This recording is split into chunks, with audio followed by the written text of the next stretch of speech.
Assalamualaikum warahmatullahi wabarakatuh. Perkenalkan, nama saya Rahmawati Novitasari dengan NIM 20 10 30 11 47. Nah, di sini saya akan menjelaskan mekanisme dari pengukuran LGS pada lower extremity atau lingkup gerak sendi pada lower extremity.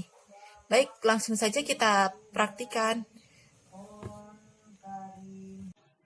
Pemeriksaan fungsi motorik lingkup gerak sendi atau LGS adalah tindakan pemeriksaan yang dilakukan untuk mengetahui luas atau jarak yang bisa dicapai oleh suatu persendian saat sendi tersebut bergerak, baik secara aktif maupun pasif.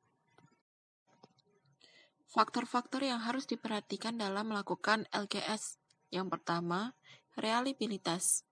Yang kedua, umur. Semakin muda umurnya, maka akan semakin mudah reliabilitasnya. Lalu yang ketiga ada jenis kelamin. Yang keempat adalah struktur persendian. Lalu yang kelima adalah sisi dominan, yaitu secara prinsip tidak ada perbedaan berdasarkan LGS. Sisi dominan dengan yang tidak dominan. Bila keterbatasan sendi unilateral, maka standar LGS normal adalah sistrik kontralateral. Lalu berikutnya adalah tipe gerakan. Fisioterapi kita harus memiliki keterampilan dalam melakukan LGS. Yang pertama, ada posisi dan stabilisasi yang tepat. Yang kedua, menggerakkan bagian tubuh dengan ROM yang tepat. Yang ketiga, menentukan akhir ROM atau end-feel. Yang keempat ada palpasi bagian tulang secara tepat. Yang kelima, menyesuaikan instrumen pengukuran dengan tepat. Yang keenam, membaca instrumen pengukuran. Yang ketujuh, mencatat hasil dengan tepat. Untuk posisinya sendiri, yang pertama menempatkan sendi pada posisi awal atau 0. Yang kedua, membantu stabilisasi segmen proksimal sendi. Yang ketiga, positioning berpengaruh pada ketegangan jaringan lunak di sekitar sendi. Berikutnya adalah stabilisasi. Mengisolasi bagian tubuh dengan segmen proksimal sendi akan diukur. Mencegah terjadinya gerakan sinergis pada sendi lain yang berhubungan dapat dilakukan secara manual. Untuk prinsip gerak ada 3, yaitu bidang sagital yang membagi tubuh kanan dan kiri, lalu ada bidang frontal yang membagi tubuh depan dan belakang, lalu ada bidang transversal yang membagi tubuh atas dan bawah. ROM atau range of motion, pengukuran jarak luas suatu sendi berdasarkan MMT atau manual muscle testing. Untuk penulisannya sendiri ada 2 metode, yaitu 1 zero method. Yang dituliskan pertama kali adalah nama sendi, gerakan yang diikuti, nilai derajat titik awal, nilai derajat titik akhir. Lalu yang kedua ada ISOM, International Standard Orthopedic Measure. Dituliskan dengan cara nama sendi, bidang gerak yang diikuti, nilai derajat gerakan menjauhi titik tubuh, dan nilai awal juga nilai gerakan yang mendekati tubuh. Baiklah, di sini saya akan melakukan pengukuran LGS pada fleksi hip.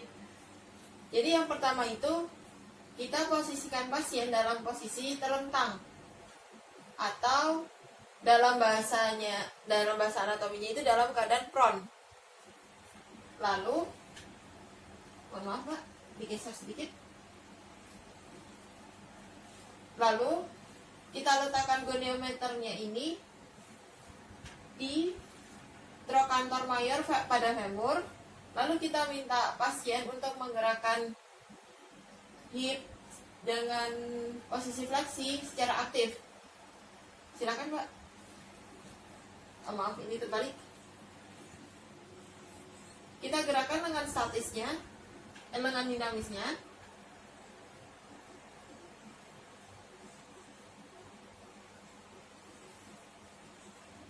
maka didapatkan hasil 120.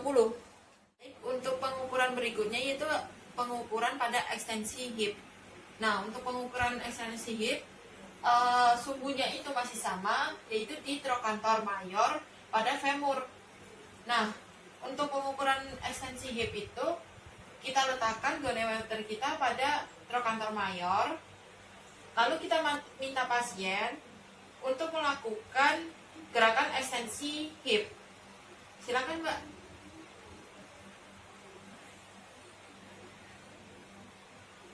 Nah, dari pengukuran yang saya lakukan, didapatkan hasil 20 derajat pada ekstensi hip pasien.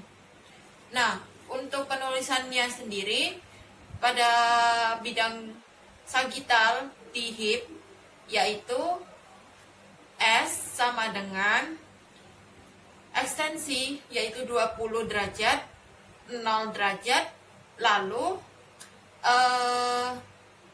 fleksinya sama dengan 120 derajat. Baik, kita akan melakukan pemeriksaan pengukuran LGS pada hip dengan gerakan abduksi. Nah, untuk gerakan abduksi sendiri kita memenuhi tumpuannya itu pada sias. Jadi seperti ini.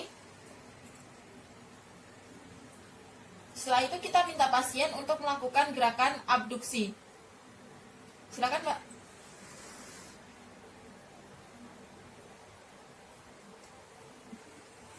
Nah, dari gerakan abduksi ini didapatkan pasien melakukan gerakannya sebesar 50 derajat. Yang selanjutnya kita akan melakukan pengukuran LGS pada gerakan hip, yaitu adduksi.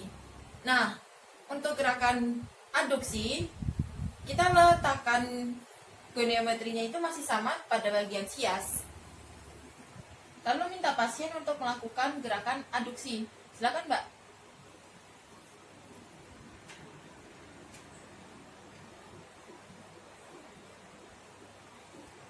Didapatkan adalah 20 derajat untuk gerakan adduksi. Untuk penulisan pada bidang frontal dari hip, yaitu F sama dengan abduksi 55 derajat, 0, dan adduksi 20 derajat. Untuk gerakan berikutnya yaitu gerakan pada internal rotasi dan eksternal rotasi. Nah, untuk gerakan internal rotasi kita melakukan LGS pada patella. Sumbunya pada patella. Kita minta pasien untuk menggerakkan secara internal rotasi. Silakan, Mbak.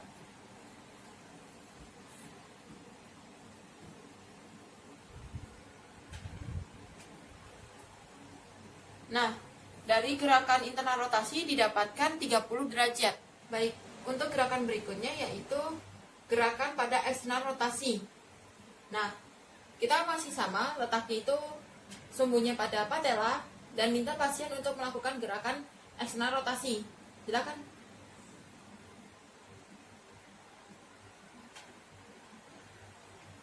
Nah, untuk gerakan eksternal rotasi sendiri didapatkan bahwa pengukurannya itu 30 derajat.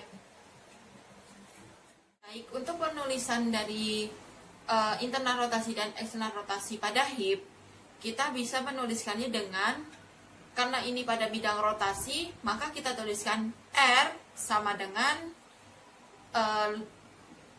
eksorotasinya itu adalah 30 derajat, lalu strip 0, strip indorotasinya itu adalah 30 derajat juga.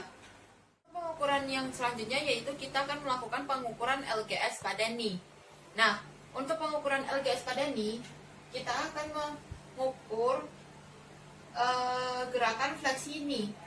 Nah, gerakan fleksi knee ini kita memutuskan untuk sumbunya itu pada epicondylus lateral.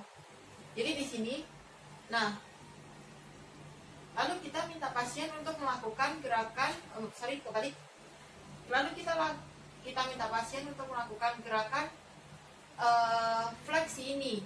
Silakan, Mbak.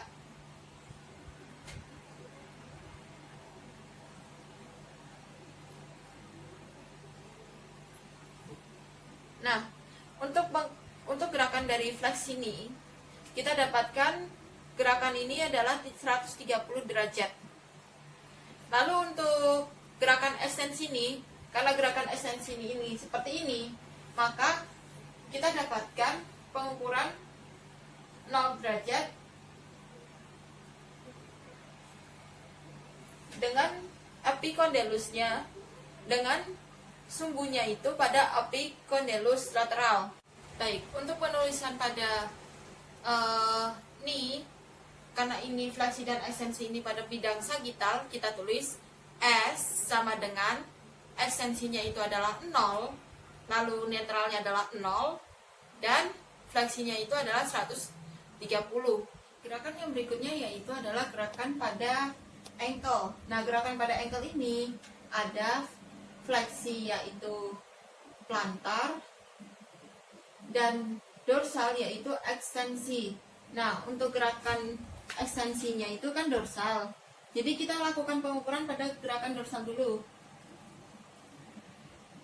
Nah, letak dari sumbu goniometer kita itu pada 1/5 dari malleolus.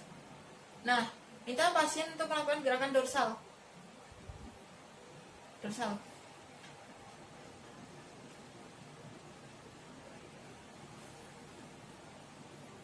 Hasil yang didapat yaitu adalah 20 derajat. Nah, untuk gerakan berikutnya yaitu pada gerakan plantar. Nah, untuk gerakan plantar sendiri yaitu kita masih posisikan sama di 1/5 malleolus. Lalu kita gerakan, minta pasien untuk melakukan gerakan plantar. Hasil yang kita dapatkan yaitu adalah 40 derajat. Nah, untuk penulisannya sendiri yaitu untuk dorsalnya yang ditulis adalah plantar dulu. Plantarnya itu 50, 0, 20. Gerakan yang berikutnya yaitu adalah gerakan pada inversi ankle dan eversi ankle. Nah, untuk gerakan inversi ankle, kita melakukannya, kita letakkan goniometer kita pada C3 sejajar dengan C3 lurus. Lalu kita lakukan, minta pasien untuk melakukan gerakan inversi. Baik, Mbak bisa lakukan gerakan inversi.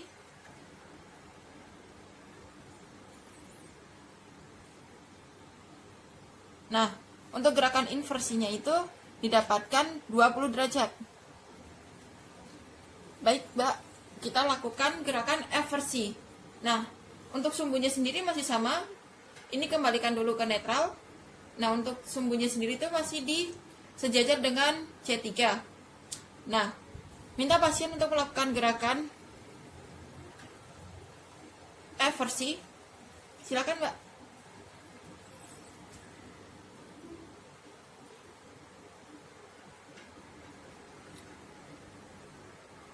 Pada gerakan eversi pasien didapatkan 30 derajat. Nah, untuk penulisannya sendiri yaitu R sama dengan eversinya itu 30, 0, dan inversinya itu adalah 20. Baik, itu tadi merupakan penjelasan